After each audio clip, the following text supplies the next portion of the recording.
은퇴를 하면 젊어질 거라고 믿는 사람이 많습니다. 출퇴근 스트레스가 사라지니 몸이 가벼워지고 잠도 더 자고 삶의 여유가 생길 거라 생각합니다. 하지만 실제 데이터를 보면 정반대의 일이 벌어지는 경우가 많습니다. 조기 은퇴 후 13년 사이에 급격한 노화를 경험하는 사람이 예상보다 훨씬 많습니다. 오늘은 그 결정적 원인을 실제 은퇴자들의 사례를 기반으로 설명해 드리겠습니다. 먼저 한 47세 조기 은퇴자의 이야기입니다. 퇴사 전에는 매일 회의와 업무에 시달렸지만 몸만 괴로운 것이 아니라 정신적으로도 항상 긴장한 상태였습니다. 그래서 은퇴하는 순간부터 몸이 더 건강해질 거라 확신했습니다. 하지만 은퇴 6개월이 지나면서 그는 당황스러운 변화를 겪기 시작했습니다. 체중이 갑자기 늘었고 자고 일어나도 피로가 가시지 않았습니다. 무기력이 지속되면서 운동도 멈췄고 작은 일에도 예민해지는 자신을 발견했습니다. 그는 병원에서 스트레스 감소에 따른 반동성 무기력이 시작됐고 활동량 저하와 사회적 고립이 겹치며 노화 속도가 빨라졌다는 진단을 받았습니다. 실제 여러 연구에서도 비슷한 경향이 관찰됩니다.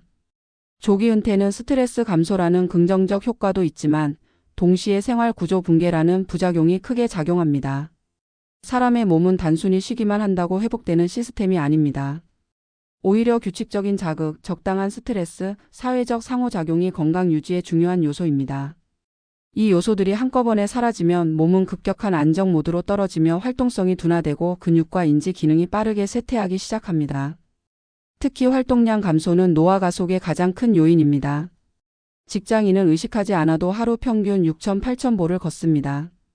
그런데 조기 은퇴 후에는 2,000보 이하로 떨어지는 경우가 많습니다. 이렇게 되면 근감소가 빠르게 진행되고 신진대사율이 낮아지면서 체중이 증가합니다. 근육 감소는 그대로 노화 가속과 직결됩니다. 두 번째 사례입니다. 50세에 은퇴한 한 남성은 은퇴 후 시간이 많아지면 건강관리도 더 잘할 것이라 생각했습니다. 하지만 실제로는 운동 대신 스마트폰과 스트리밍 콘텐츠에 시간을 보내기 시작했습니다. 동호회 활동도 평일 낮에만 이루어져 참여가 쉽지 않았고 결국 그는 집에서 혼자 보내는 시간이 늘어났습니다. 3년 뒤 그의 건강검진 결과는 충격적이었습니다. 체지방 증가, 간 기능 악화, 스트레스 호르몬 불균형까지 나타나며 의료진은 활동량 감소와 사회적 고립이 노화를 폭발적으로 가속한 전형적인 사례라고 말했습니다. 은퇴 후 그 노화를 겪는 또 다른 이유는 심리적 스트레스의 형태 변화입니다. 직장 스트레스는 사라지지만 새로운 스트레스가 생깁니다. 나는 제대로 살고 있는가라는 존재적 스트레스. 사회적 역할 상실로 인한 자존감 저하. 하루가 길어지면서 느끼는 공허감. 이 모든 심리 요인은 신체의 염증 반응을 증가시키며 노화 속도를 올리는 것으로 여러 연구에서 확인되고 있습니다. 또한 복잡한 인간관계의 감소는 생각보다 건강에 치명적입니다. 일을 할 때는 억지로라도 타인과 연결되어 있습니다. 이 연결이 끊기면 뇌는 사회적 단절을 생존의 위협으로 인식하고 스트레스 호르몬인 코르티솔을 높입니다. 이 수치가 장기간 높아지면 수면 질이 나빠지고 면역력 저하까지 이어집니다.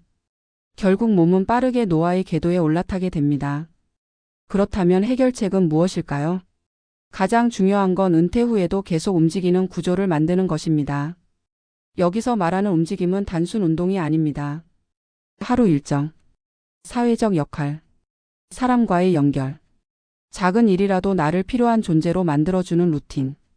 이 네 가지가 갖춰져야 노화 속도를 정상 범위로 되돌릴 수 있습니다.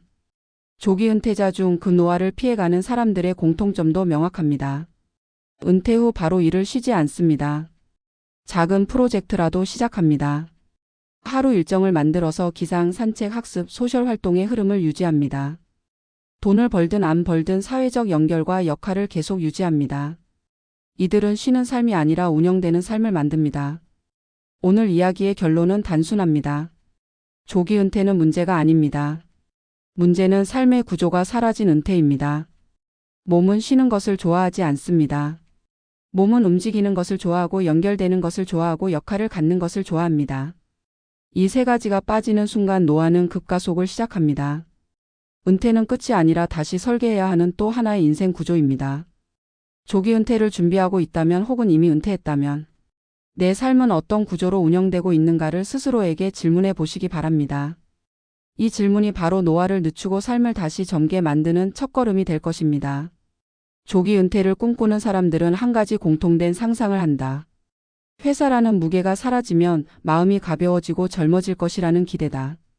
맞지 않는 옷처럼 느껴지는 조직 문화를 벗고 나면 몸과 정신이 자유를 되찾을 것이라는 바람이다. 하지만 실제 은퇴자들의 경험과 다양한 건강 데이터를 비교해보면 놀라운 패턴이 드러난다. 많은 이들이 은퇴 후 오히려 몸 상태가 빠르게 악화되고 정신적 피로가 증가하는 경험을 한다. 그 속도가 예상보다 훨씬 가파르다는 점이 더 큰 문제다. 세상은 은퇴를 휴식으로 받아들이지만 인간의 몸은 그렇게 단순하지 않다. 삶의 구조가 사라지는 순간 몸은 안정이 아닌 붕괴를 경험한다. 한 조기 은퇴자의 사례가 이를 잘 보여준다. 그는 직장 생활 20년 동안 늘 스트레스 속에서 지냈고 은퇴만이 정답이라고 생각했다. 하지만 은퇴 후 6개월이 지나면서 체력이 빠르게 떨어지고 잠을 자도 피로가 풀리지 않았다. 병원에서는 활동량 감소와 생활 패턴 붕괴가 문제의 핵심이라고 진단했다. 그는 퇴사 전에는 의식하지 못했지만 꾸준히 걷고 통근하며 자신의 몸을 하루 일정 속에서 자연스럽게 관리하고 있었다. 그러나 은퇴 후 구조가 사라지고 나니 움직임이 줄어들고 뇌의 각성도 떨어졌다. 결국 근육과 인지 기능이 단기간에 하향 곡선을 그리기 시작했다. 이런 패턴은 매우 전형적이며 실제 은퇴자들의 다수에게서 발견된다. 생활 연구와 노화 관련 의료 자료를 살펴보면 조기 은퇴 후 그 노화가 일어나는 근본 원인은 크게 4가지 흐름으로 요약된다. 첫째는 활동량의 급격한 감소다. 직장에서 보내는 시간은 스트레스의 원인이 되기도 하지만 강제된 움직임이라는 장점도 갖고 있다. 사람은 안정이 아닌 적당한 부하와 움직임을 통해 체력을 유지하는데 은퇴는 이 흐름을 단숨에 끊어버린다. 걷지 않고 움직이지 않으면 근육량은 빠르게 감소하고 신진대사는 둔화된다. 이 변화는 노화 속도에 직접적인 영향을 미친다. 단지 체중이 느는 문제가 아니라 몸의 전체 시스템이 약화되는 것이다. 두 번째는 사회적 연결의 급감이다. 직장에서는 누군가와 매일 마주하게 되고 말하게 되고 의견을 조율하게 된다. 이 모든 과정은 뇌를 지속적으로 자극하는 중요한 활동이다. 하지만 은퇴 후 그 연결이 사라지면 뇌는 사회적 고립을 위협으로 인식한다. 그 결과 스트레스 호르몬 분비가 증가하고 수면의 질이 떨어지며 면역력도 감소한다. 외부 자극 없이 집에 머무는 시간이 길어질수록 이 흐름은 더욱 가속된다. 세 번째는 역할 상실에서 오는 정체성의 붕괴다. 직장에서 자신을 규정하던 역할이 사라지면 사람은 일종의 존재 공백을 경험한다. 이 공백은 단순한 허무감이 아니다. 자존감이 흔들리고 자신을 증명할 근거가 사라지며 삶이 느슨해지는 느낌이 커진다. 하루 일정이 사라진다는 것은 단순한 시간이 아니라 나를 규정하는 틀이 사라지는 것이다. 이 틀이 무너지면 뇌와 몸은 안정이 아닌 혼란을 느낀다. 이 혼란이 장기화되면 심리적 건강은 물론 신체적 건강에도 직접적인 영향을 미친다. 네 번째는 은퇴 후 시간의 사용 방식이 완전히 달라진다는 점이다. 직장 생활에서는 시간이 부족한 것이 문제였지만 은퇴 후에는 시간이 넘치는 것이 문제가 된다. 시간이 많다는 것은 자유가 아니라 관리의 대상이다. 시간은 흐름이 없으면 공허로 바뀌고 공허는 무기력으로 연결된다. 무기력은 다시 활동 감소를 만들고 활동 감소는 노화를 가속한다. 이 악순환은 많은 은퇴자들이 겪는 공통된 현상이다. 또 다른 실제 사례를 보자. 50세에 은퇴한 남성은 은퇴를 하면 건강관리에 더 집중할 수 있을 것이라 확신했다.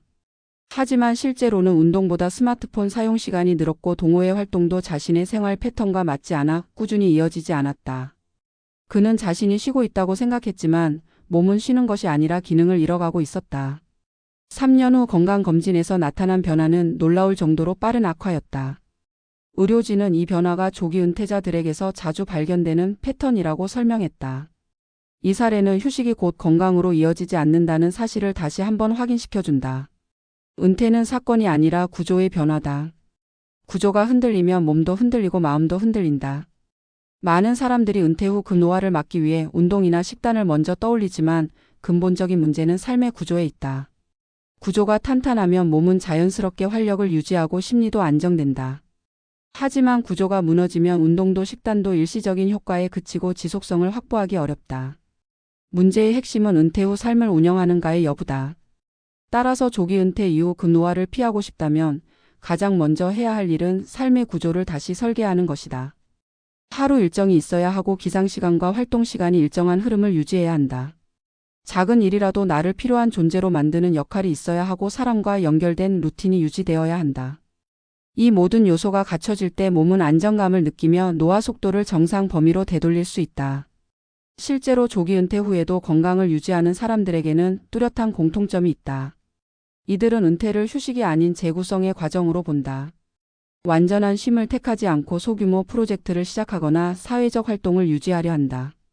돈을 벌기 위한 일이 아니더라도 스스로를 움직이게 만드는 무언가를 지속한다. 이들은 현실적으로 체력을 지키는 가장 확실한 방법이 움직임과 연결이라는 사실을 알고 있다. 은퇴는 젊어지는 계기가 될 수도 있고 급격히 늙어가는 시작점이 될 수도 있다. 차이는 돈의 많고 적음에서 생기지 않는다. 삶의 구조가 유지되는가 무너지는가에서 갈린다. 몸은 쉬는 것보다 움직이는 것을 원하며 고립보다 연결을 원하고 규칙 없는 자유보다 흐름 있는 일상을 원한다. 은퇴를 하면 자유가 생기지만 그 자유를 어떻게 사용할지는 각자의 선택이다. 선택의 방향에 따라 몸과 마음의 미래가 달라진다. 오늘 칼럼이 전하고 싶은 메시지는 단순하다. 조기 은퇴 자체가 위험한 것이 아니다. 위험한 것은 삶의 구조가 사라진 조기 은퇴다. 은퇴 후 노화 속도를 결정하는 것은 나이가 아니라 일상의 흐름이다. 삶을 움직이게 하는 구조를 단단히 세우는 것. 그것이야말로 은퇴 후 자신을 지키는 가장 강력한 전략이며 노화를 늦추는 가장 현실적인 방법이다. 여유가 생긴 지금이야말로 새로운 루틴을 만들고 역할을 찾고 관계를 연결할 가장 좋은 시기다. 은퇴는 끝이 아니라 다시 설계해야 할 또 다른 시작이라는 사실을 잊지 않길 바란다.